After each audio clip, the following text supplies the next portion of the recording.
in his movement and where he's, obviously in the intensity of his training, where the linchpins are, and working on the linchpins as opposed to just, rubbing it where it hurts. So really getting more to that cause than, a little tender up in there. Yeah.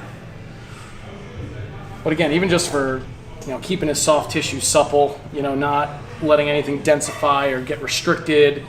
It's just more of a preventative tactic than anything else for us. Right now he's healthy, little aches and pains, but that's normal stuff with bodybuilding. I mean, these guys really, using their body to the extreme. So you're doing this like once a week, right? Once a week, hour session. It's always fun with Sadiq too, because we get to bullshit and catch up. And it maximizes, though, the workout. For sure. Maximizes the muscle, maximizes your form. You can't train with bad form, man. Right. So this is achy. I'm not You're going to compensate. I'm going to compensate. Right. Yeah, so it's, I believe in that whole ounce of, an ounce of prevention is worth a pound of cure. Do the work proactively instead of waiting for the wheels to fall off and then going to the doctor afterwards. Especially when now that you're back in physique, you're going to dominate that division. We got to make sure that he's not missing training. Still a pretty stacked division.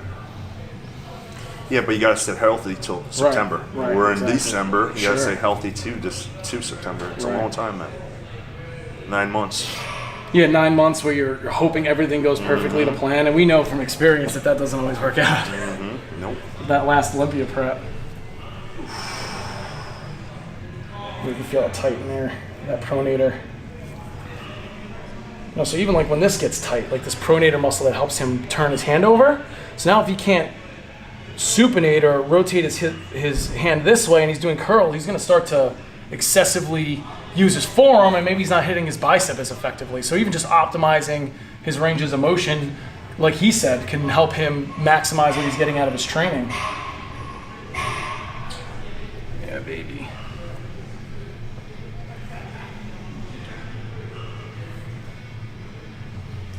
Ooh, yeah. Got a little bit of tightness in my neck too. Could that be related to the elbow? Absolutely, for sure. Yeah, work on that neck too. Like down in here? Yeah. No, absolutely. Same as before, but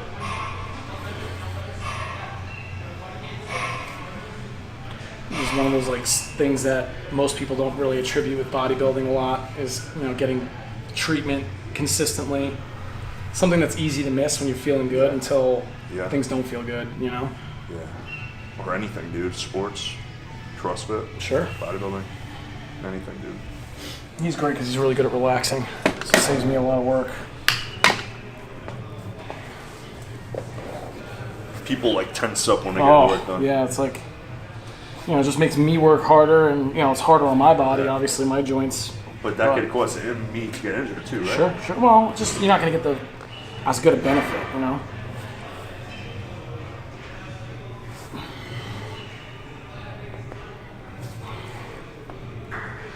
Ooh. Yeah, I got you. Yeah. Hello, darkness, my old friend. Ooh.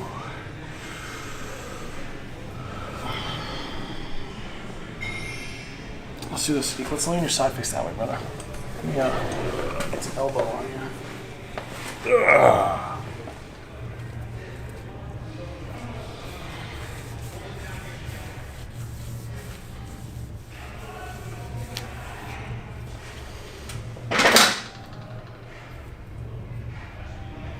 People are going to ask what that metal thing is. And Oh, yeah.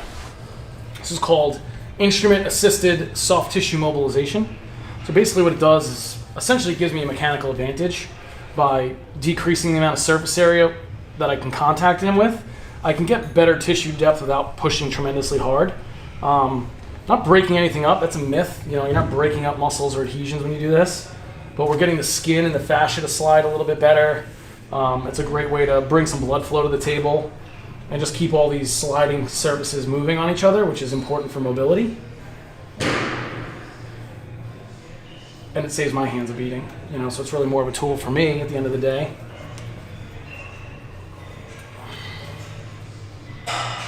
But this will improve mobility because it's changing. Right now what I'm doing is I'm changing the context of this tissue to his brain. So this is more of a software thing than a hardware thing. So that's why I don't have to bruise him. He'll get red, obviously because I'm putting friction on his skin, but there's no really need to bruise him or beat him up so much that he can't. He should feel better after this, not worse. A little grizzly though in there. Not that this tickles, but Crunchy. listen, when you're a pro athlete, that's what you got to do.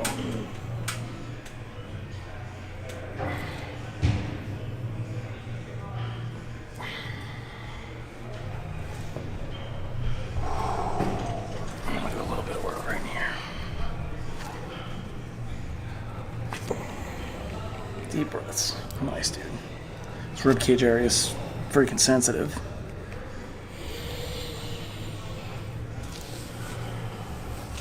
Notice that his rib was really flared up on this side, and that's generally speaking a symptom of being in one position. So like when you're posing, or even just habitually, if we stand and sit into one hip, we'll kind of constrict the area on that side. And basically what happens is your diaphragm starts to like flatten out and go into spasm and pushes your rib cage forward. So basically what I'm going to do is do a manual release of his diaphragm, which again is not for the faint of heart, because in order to get to it, I have to get up under his rib cage here. So he's got to be able to breathe into his belly, but keep that core musculature soft so that I can access this tissue. It's not super painful, but it's like a lot of pressure and it's uncomfortable, right? And how does this feel to you? Besides me having my knuckles up your rib cage. Don't make me laugh. I'm gonna break my fucking fingers. It's not so pleasant, but like you said, man, I'm good at relaxing the muscle. Yeah, you are. So just like toning down this diaphragm will allow this rib to be a little softer. It'll improve his alignment between his ribs and his pelvis.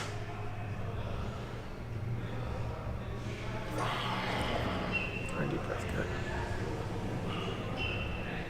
So we're going nice and slow. I'm not trying to crank on him here. Oh. Beautiful, dude. Just breathe right through that. Nice deep breaths. Hold that top.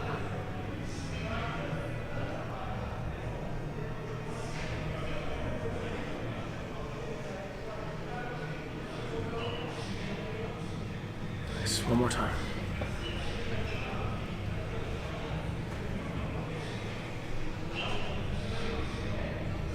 Nice. It's like I feel the tissue, like tone coming down. Feels a little bit more soft, and now that'll press down nice, okay? But again, his rib cage is gonna affect his shoulder position, his hip position, so it's a really important thing to assess and look at symmetry there, and especially for the way when he poses, you wanna see that nice symmetry for his sport. But yeah, that's dead on the money, man. With symmetry, like when I'm training too. Oh, for sure. If No, this absolutely. is out, that's gonna affect I noticed my Everything, squat yeah. was very poor. Right. Now right. my squat is incredible. Yeah. I'm gonna Deadlift, work on squat, that, bicep hip curls, everything, dude. Sweet. Yeah, so we look at him from the bottom. That's where we can see that rib flare when it pops up. He's a global thing too. It's not like, so if you were just to train one arm, Yeah. you'll grow equally on each side. Really? It's a systemic thing. So like, let's just say like, for example, like the guy Column, Yeah. tore his bicep, Yeah. right? If he just trains the other arm, Yeah. it's not going to retard the atrophy completely, but it'll limit the amount of atrophy on that other side. Really? Yeah.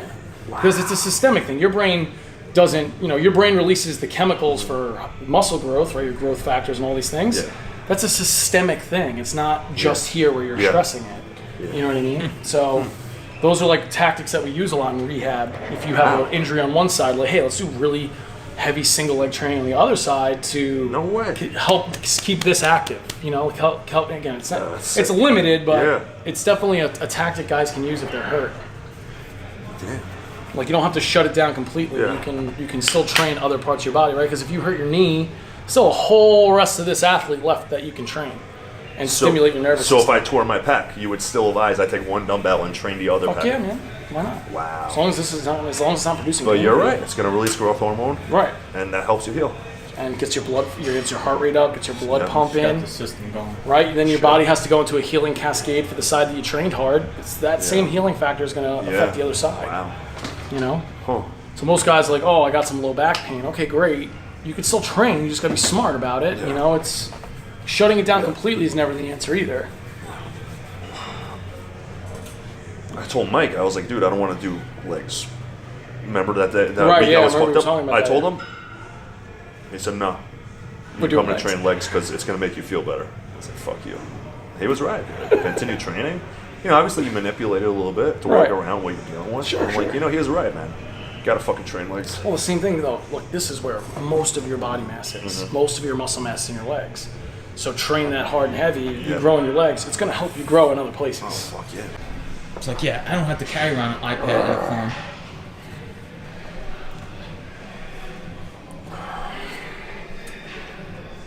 Nice, dude. A little slower. 2 more. Nice. Well, this side's better, huh? Yeah, one more time.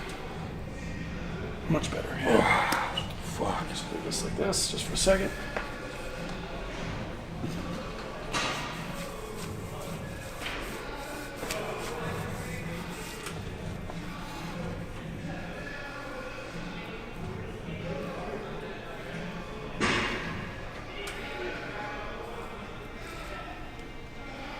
Nice. Yeah, this side feels better.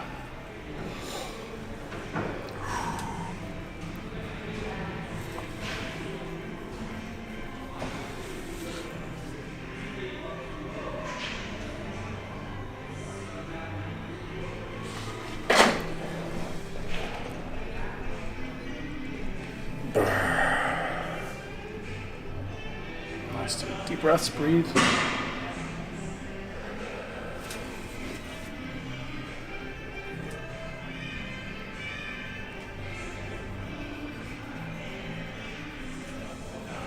Sweet. Okay. All right, so last thing. Let's lay on your back, put your head down this side, face up. Let me work on that neck for you. Switch down there so your head supported. Beautiful. This. Better? Yep. Let me see that external rotation again. Dude, that's much better. Yeah. Sweet. That's it.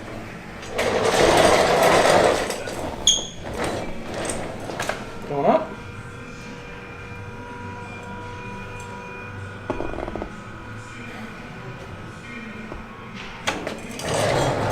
Scooch down a little bit towards your feet.